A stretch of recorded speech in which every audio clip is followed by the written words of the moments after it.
Hello everyone, আজকে আমি তোমাদের সঙ্গে শেয়ার করব একশে পিঠা রেসিপি।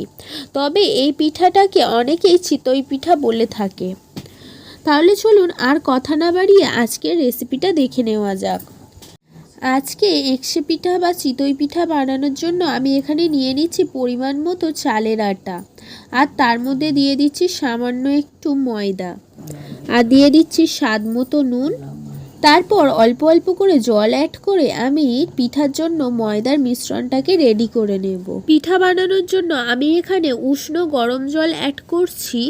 এখানে কোনোভাবেই বেশি গরম জল ইউজ করা যাবে না, তাহলে পিঠাগুলো ভালো হবে না।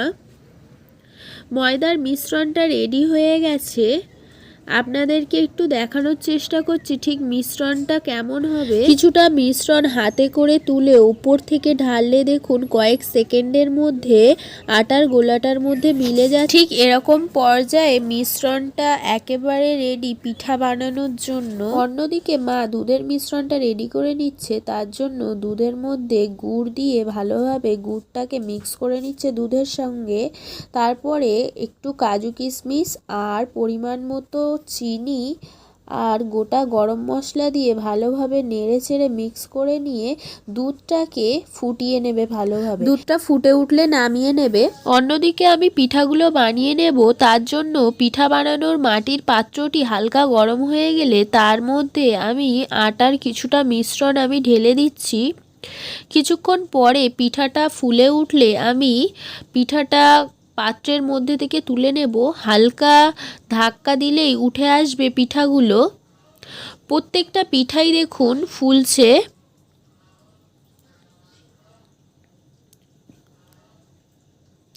এইভাবে আমি সমস্ত পিঠাগুলো বানিয়ে নেব।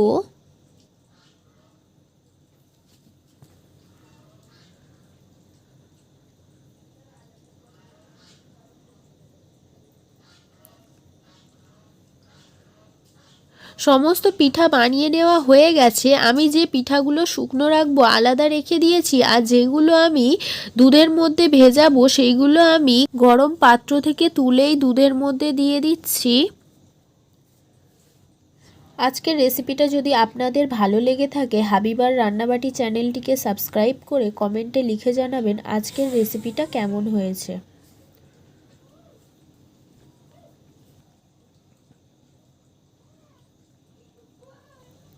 সমস্ত পিঠা বানিয়ে নেওয়ার পর আমি কয়েকটা পিঠা শুকনো রেখে দিয়েছিলাম গুড় দিয়ে খাওয়ার জন্য।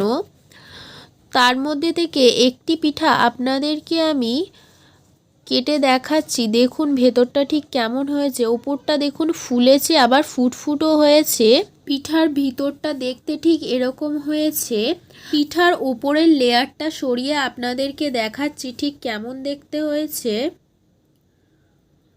পিঠার ওপরের লেয়ারটা সরালেই ঠিক মৌমাছির চাকের মতো দেখতে লাগছে পিঠার ভিতরটা। আশা করি আজকের রেসিপিটা আপনাদের ভালো লেগেছে। ফিরে আসবো আবারও নতুন কোনো রেসিপি নিয়ে। সম্পূর্ণ ভিডিওটি দেখার জন্য ধন্যবাদ।